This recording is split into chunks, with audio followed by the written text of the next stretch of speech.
Okay. This one Bible verse, it says, we overcome by the blood of the Lamb and the word of our testimony. So Charity, come on up.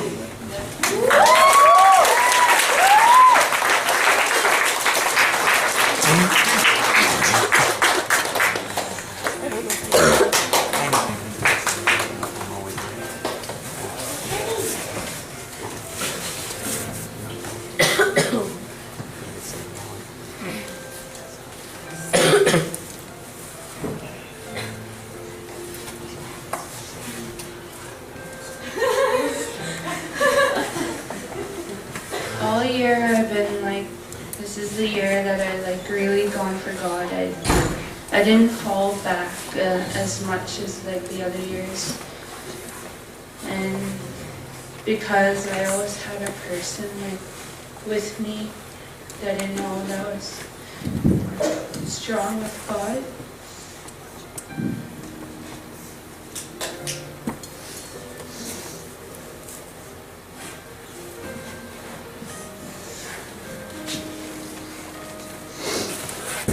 And it was my dad. But a month ago, he got sick. And he said he was gonna come back. But I got up one morning and my aunt and uncle were there and they said he was gone. Okay.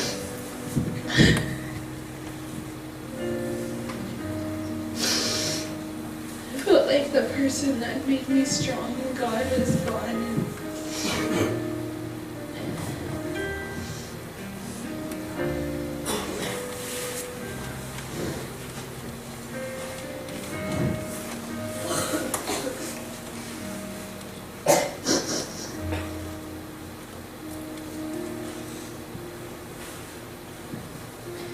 And the first night, and when they asked if they want to ask God anything, and I came up and I got prayed for. And I asked it. I was like, I asked God if he was with him. Because he wasn't. And I just wanted to ask if I could just say I love you and I miss them.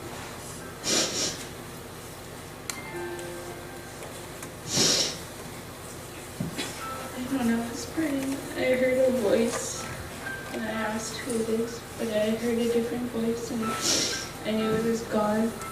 And he said, it's the one you're asking for.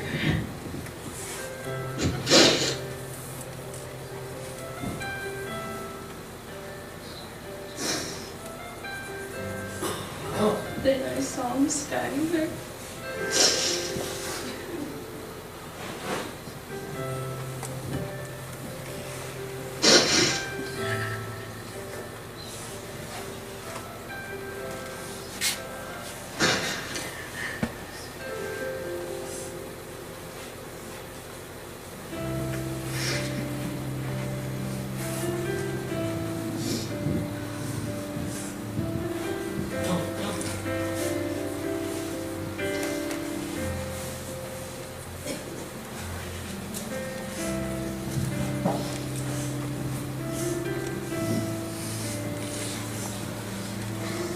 Just gave me strength to go home and help my family.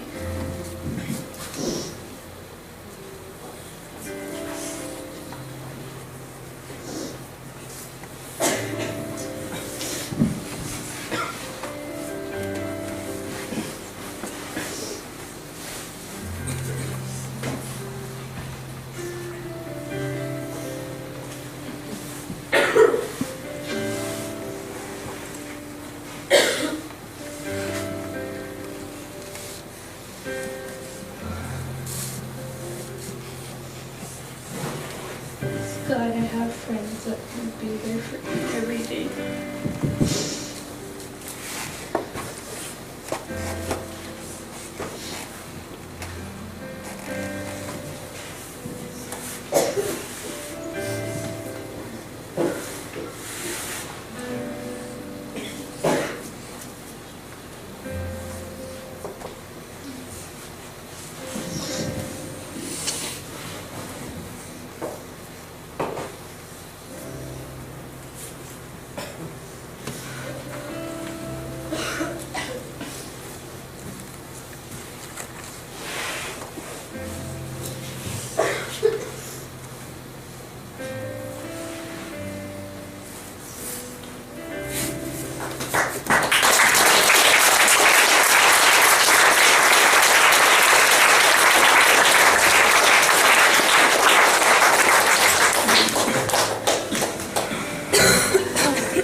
Haley.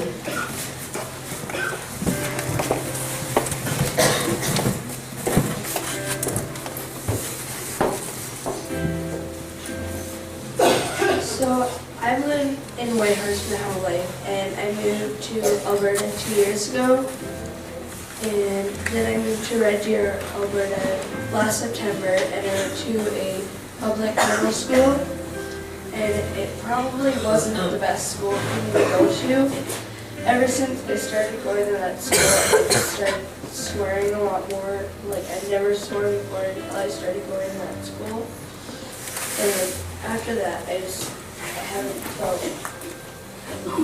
I felt like there was a hole in my heart. And whenever I come back here to Whitehorse, I feel so welcome.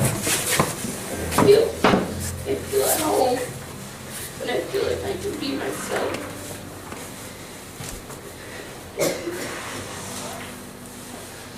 When I'm in Whitehorse, I feel like I can go up to anyone and just hug them, say, "Hey, buddy."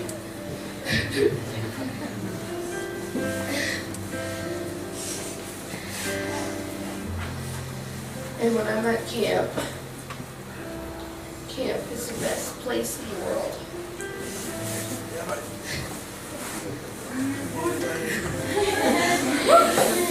And when I'm at camp,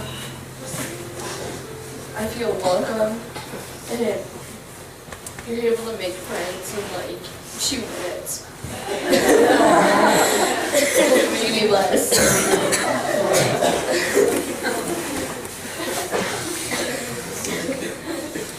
And whenever I'm around you guys, every time I go up to someone here, all you guys, you've just been such a blessing.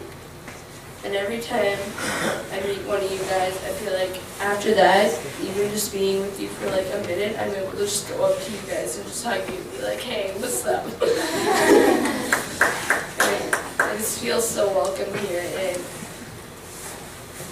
it's just a blessing to be back here, and I'm going to be so sad when I leave. It's going to be so hard to leave all you guys. I love you guys all so much. It's been amazing.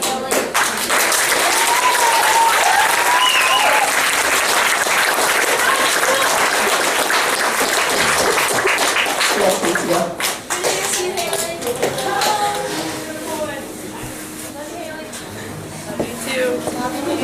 You too.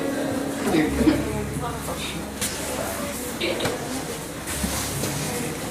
You're next.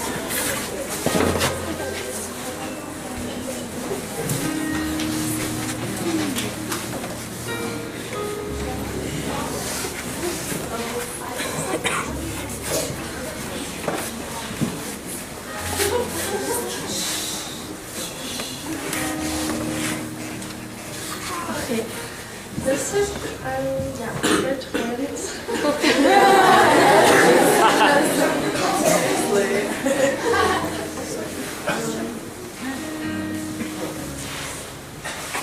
And when we were little, we grew up in our family. We got fostered a couple of times, and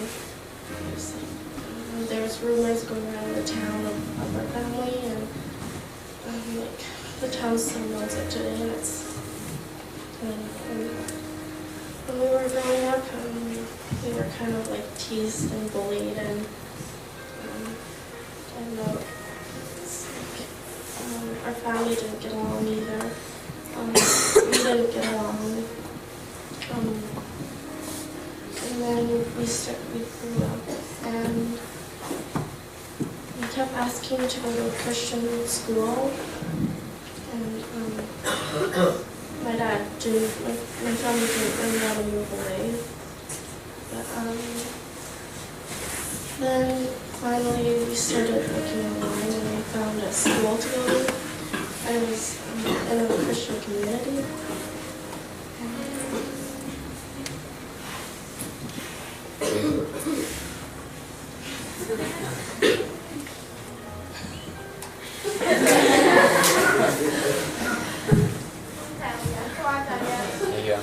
Okay.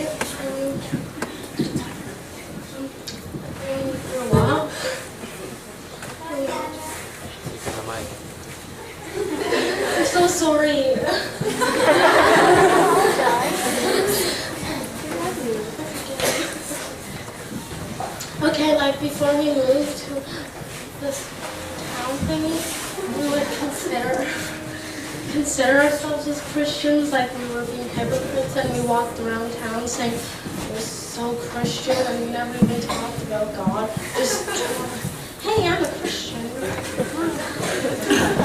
And like when we went to the school, we thought we were like we accepted. I don't know. Well, anyways.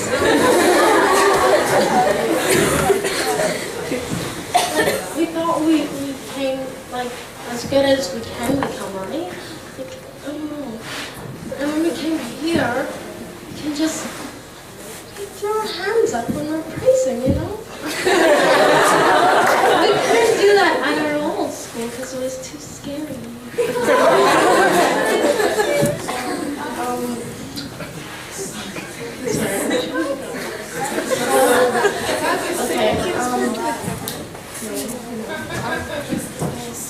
In our old school, the only reason why I kind of like hid myself like in the Christian school, I wasn't afraid like I could open myself to anyone, and everyone just like, it's an actual Christian community and we all think about God, but we did think we were like complete and we thought we couldn't get any better, and we were doing just as much.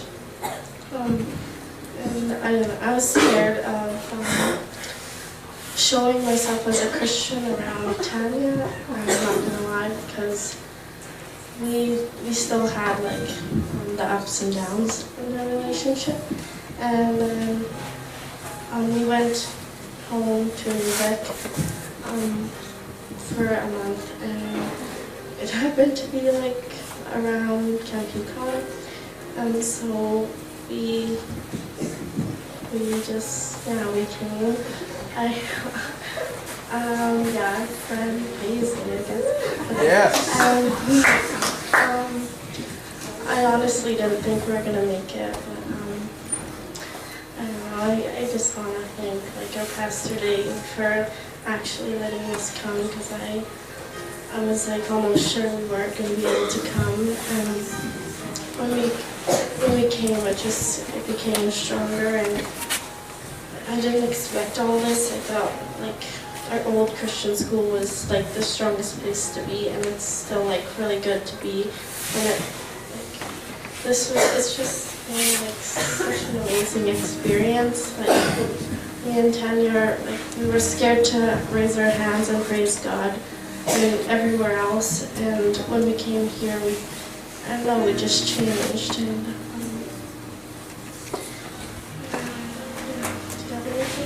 okay, so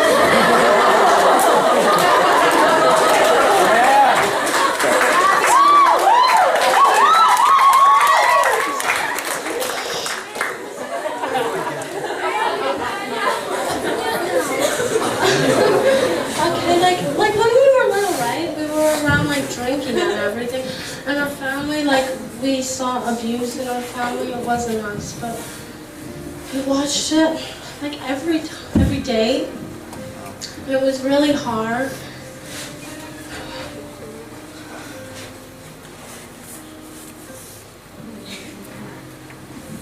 And it's just like it's a miracle, guys.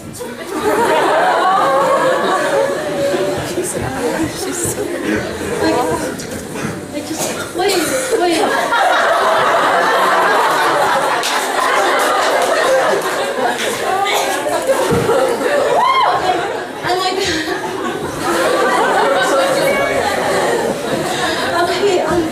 Like it's just hard to believe, guys, because you can't expect what me and Tamara have been through our past lives.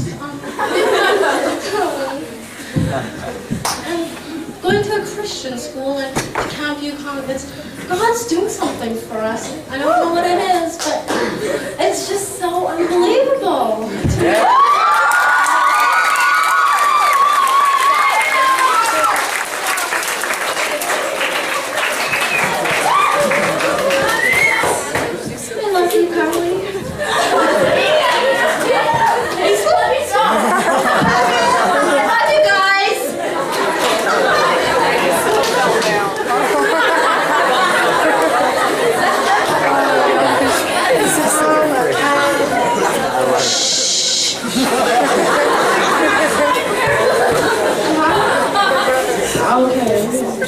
Now me and Tanya have a better relationship, I think. Like, she doesn't get mad at me as much. And she would never do this to me, especially in front of a whole audience. and when I was here, I also opened myself up, like shared my testimony to people. Oh, sorry, we're going really long now. Rush, okay.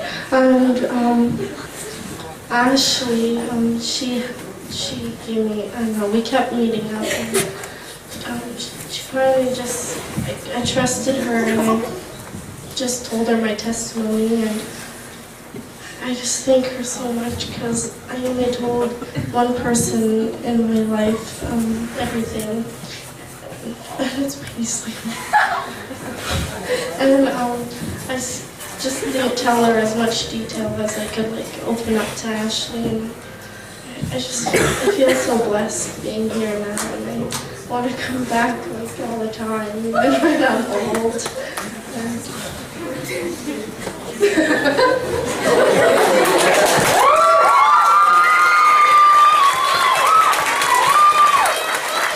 Praise God. I just want to hold on for a minute here, girls. I just want to agree with the miracle that these two are standing here.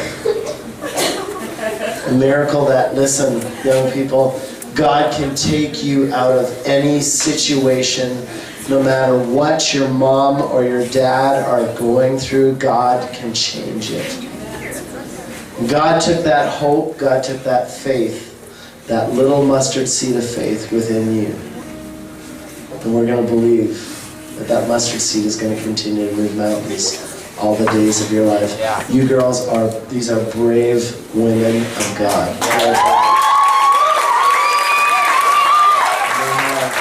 You have gone through a lot, but God is going to use that for His glory. Yeah. So young people, it does not matter what kind of family situation you're in, God can turn it around.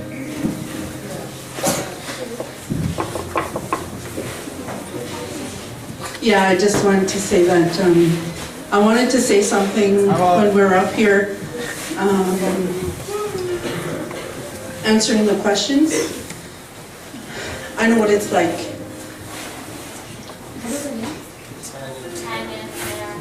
Tanya and Tanya. I know what it's like because both me and my husband have grown up in families that have a lot of alcohol and a lot of drinking and a lot of partying, and I grew up with that. I know what it's like.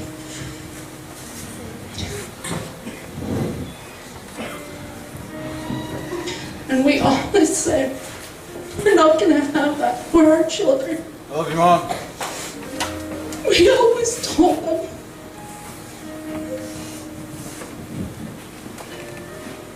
That we weren't going to drink. And we weren't going to do the things that happened to us when we were kids, because we know the pain.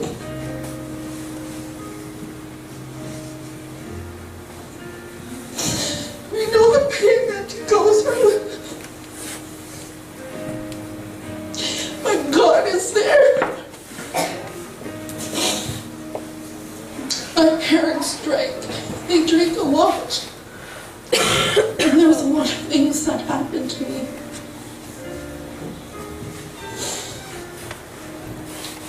God can change that. God can change that. It's God that, it's only God that, it's only through God that I'm here. Because He changed that for me. For 3 years, when I was just a little girl, there was a lot of things that happened to me. And I don't usually share these things.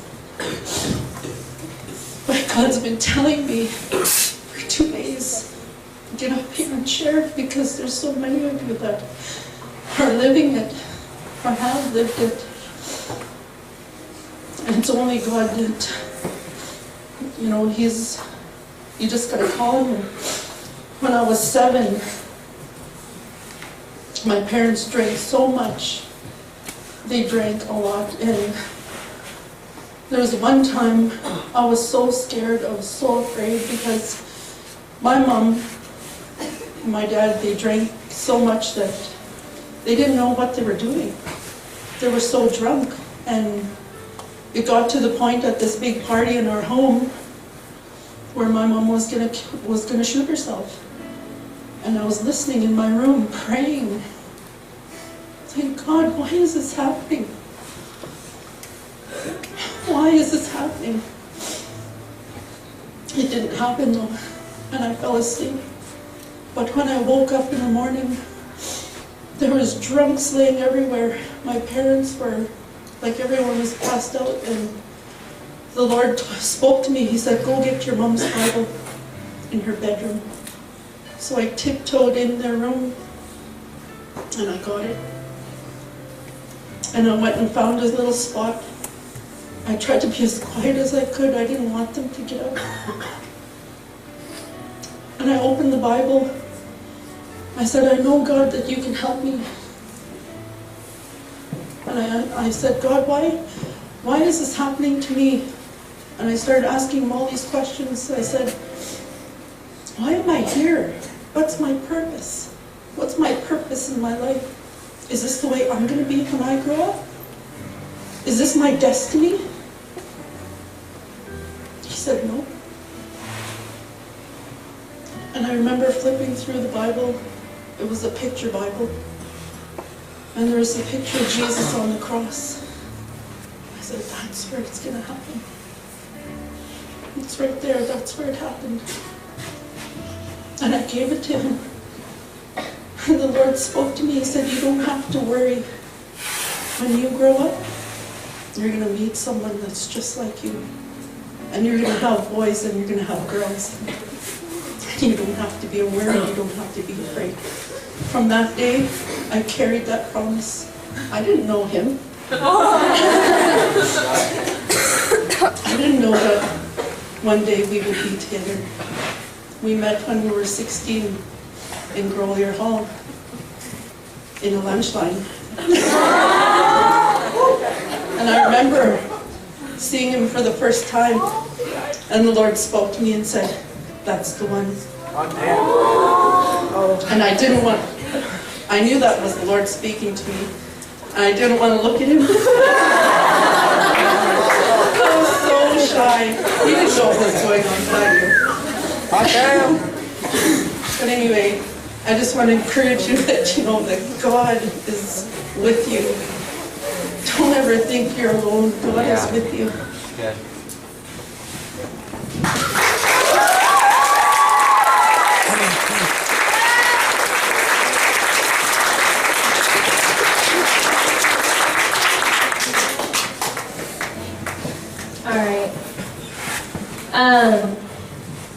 It's funny. There's a saying that I've heard for so long, and I still hear it forever.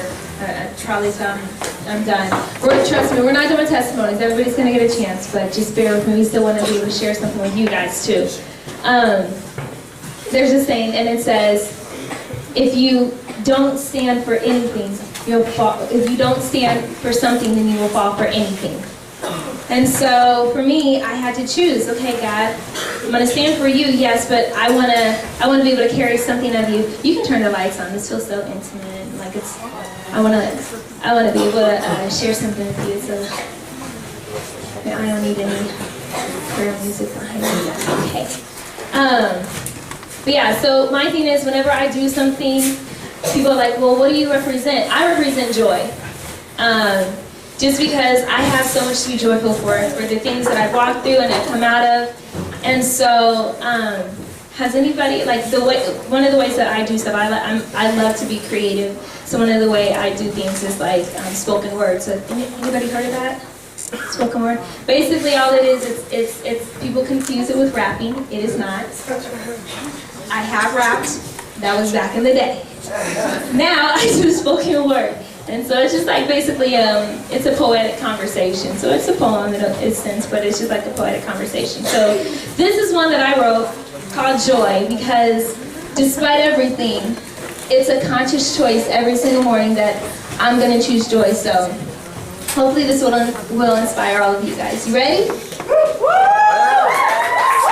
Believe that. Are you ready? Yeah!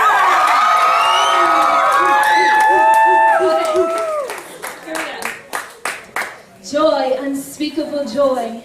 Would you please let me unwind my mind during this time? May I present what I claim to represent with every intent to complement what my Creator, Abba Father, has called, better yet, destined and intended for this life I call my own.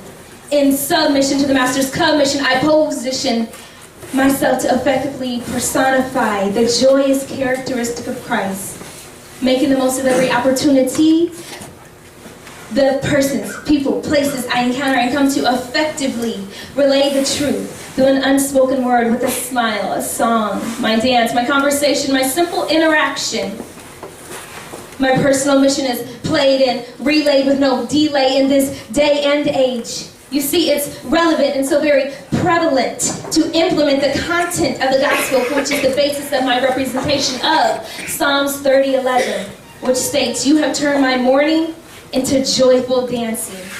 To say this is my personal mission goes beyond a simplistic religious gesture. It goes beyond just spitting these rhymes to only intertwine creative relief of a cliche service or break the mundane of an ever so often message. It's my motivation with no hesitation to spread the true love of elation that God finds in us when I represent Him with the silent words of my mouth and the audible actions of my joy, unspeakable joy. Letting everything and everyone else fall to the wayside in passionate pursuit and total abandonment of self to ultimately fulfill the purpose, destiny you have for me. You see, my expectations are set according to your word, stating that I may receive above and beyond my imagination. In those promised words, how could I not find joy? So Lord, I refocus on solely you, that I may too live in a complete wholeness, joy. My mind consumed and my heart captivated at the simplistic thought of such a powerful yet personal existence of my connection between this God of the universe. I diverse myself from what surrounds, proud to stand out and apart, to immerse this verse with joy, unspeakable joy. Joy is not a temporary or a temperamental thing. It's not based on the amount of ka-ching I may find in my pocket or how often or well I may sing or the telephone may ring or the size of some bling. See, none of these are found interesting or defining to what joy is. It's about never compromising or settling for worldly happiness, but seeking heavenly joy, unspeakable joy. So I gladly choose to present what I represent, joy, unspeakable joy.